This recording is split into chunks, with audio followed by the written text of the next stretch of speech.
What is going on, Swoopers? Welcome back to another episode of Swoop, episode 251, I'm pretty sure. No, 241. Not jumping the gun. We're going to be previewing this huge ANZAC Day clash against Essendon. So let's just do it.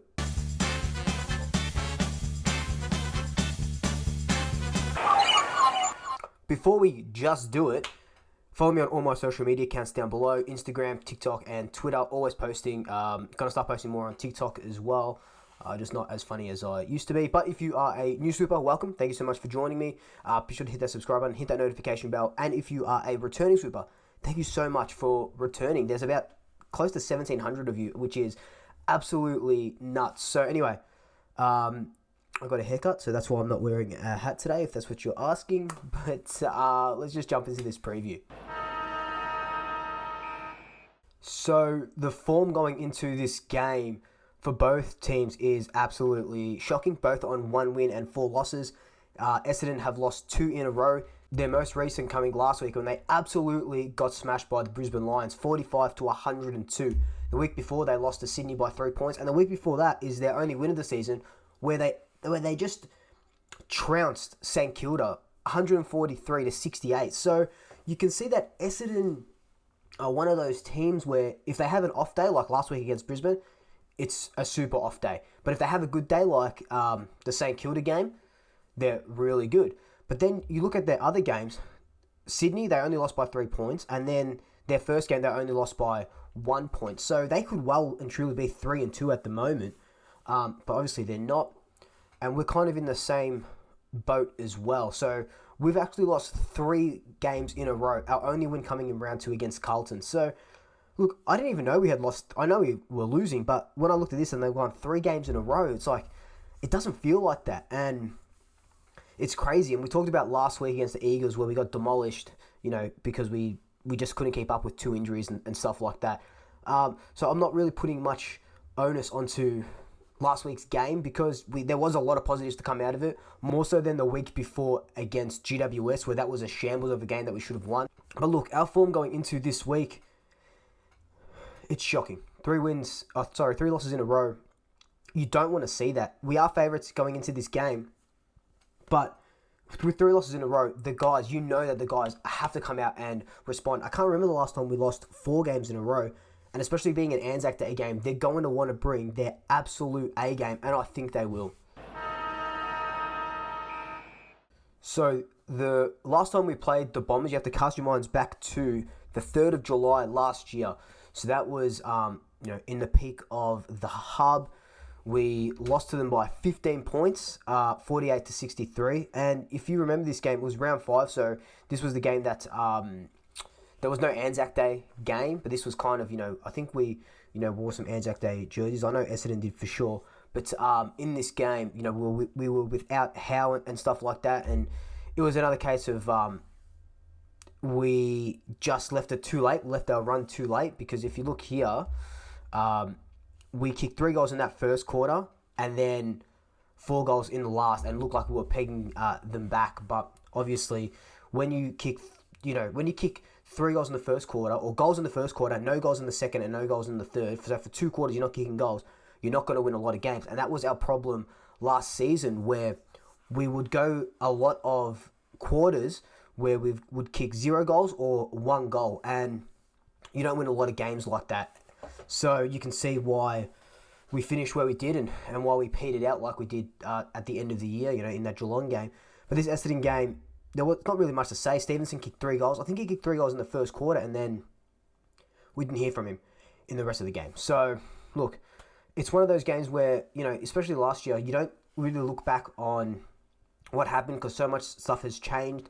If it was earlier in the season, and this is our second time versing him, you would look at that game. But I just want to, obviously, I give you the when we versed them last, just to see where we were sitting. So Essendon are 1 win ahead of us in recent history.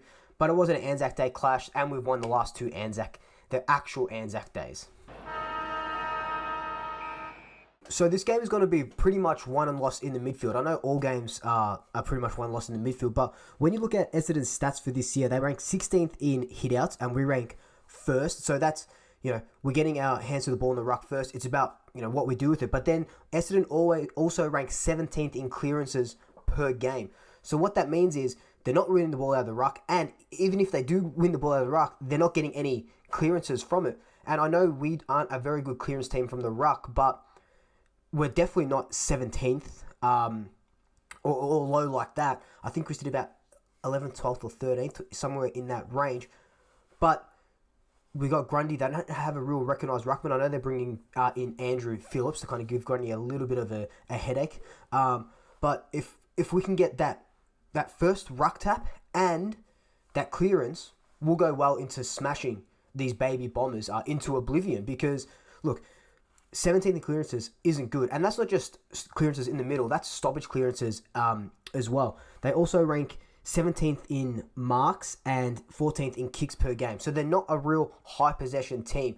If we can get on top of them, really throttle them, and take a lot of possession of the ball, it was kind of like what GWS were doing. They were really over-possessing the ball. And then the Western Bulldogs did the same thing in round one as well. Possession of the ball, mark, kick, mark, kick, mark, kick. It might not be the prettiest sort of game, but if we have that control, we can counter-attack. And we also know that with Grundy in there and, Darcy Cameron, I don't think he'll come out. So with Darcy and Grundy, that 1-2 in the ruck, we will go far in winning this game. What Essendon do like doing, though, is playing a fast brand of football. They're ranked 4th in handballs per game and 1st in tackles and 3rd in rebound 50s per game. So what that means is that, yes, okay, when we get the ball, they're really quick and they're going to be really onto us. They're going to tackle us. It's all about getting numbers to that ball, getting that quick handball out. 4th in handballs means that they love to run and carry, and you can see that from their rebounds. 3rd in rebounds per 50. So they're really good at counter-attacking as well. So it's going to be a weird game. If we can stop their run, like I said, if we can stop their run, over-possess the ball, get it onto our terms, we'll go well into winning this game. A key matchup that is going to shape the way of the game is Darcy Moore. So obviously they've got Peter Wright down forward, 2 metre Peter. Do we, without Howe and without Keane, are we inclined to play Darcy Moore down back to kind of be that stopper? Or, do we just kind of have to stop them going inside 50 so Peter Wright doesn't become that main target and we can leave Darcy Moore up forward? What Buckley didn't do last week was when we needed Darcy down back, he didn't flick his game plan quick enough to send Darcy down back, and then you got Darling and Allen kicking 5+ goals each. So if we do have Darcy Moore up forward, but then we see that Peter Wright and whoever else is up there in the Essendon forward line, Cal Hooker and stuff like that, if they're getting on top of our boys, they have to send him back quickly because it's not going to work otherwise. Or do they leave Darcy Moore up forward but send Brody Myercheck down back? Or are they bringing in Will Kelly down back? So there's a lot of things they can do, a lot of nuances, things that they can do. I do want to see Darcy Moore up forward because I do think that he can kick 2 or 3 goals per game. The delivery just has to be good to him. But if we do need him down back, we have to send him down back. So, predicted ins and outs. I'm not sure when this video... I'm going to try and edit this video as quick as I can. Hopefully it comes out before the ins and outs come out. But as of 12:42 on Saturday, my predicted ins and outs. We know that Rantel's getting a debut, which is awesome. He's had a great preseason, had a best on-ground VFL performance last week with like 6 clearances and 28 touches, and he's like a box-to-box midfielder in the soccer, He just knows where to be between those arcs. We also know that Murphy is coming back, so he'll take the Jeremy Howe position of halfback. We think that Will Kelly will be there as well. And, we know Sire's not playing, so maybe it'll be someone random. It might be Will Hoskin-Elliott that gets a run again, because we know we have to make 4 changes. We know Jeremy Howe's out. We know that Jordan De Goey is out. We know that Mark Keane's out. And it's looking pretty likely that, Greenwood's out. And we know that Main is probably injured and will be out as well. So there's a lot of things that need to happen, need to change, a lot of forced changes. I don't see anyone getting dropped. So the team will still go in as it is. So that includes Callum Brown and that includes Darcy Cameron and stuff like that. But I do think that the coaches will bring in Will Hoskin-Elliott. He had 2 touches up until halftime in that VFL game, and then didn't do much else. I think he kicked 1 or 2 goals. The coaches must see something in him. And look, I love Elliott, Will Hoskin-Elliott. Obviously, 2018 was amazing. 2019 not so much. 2020 not so much. 2021 not so much. So look, they're just banking on him to get that 2018 form back.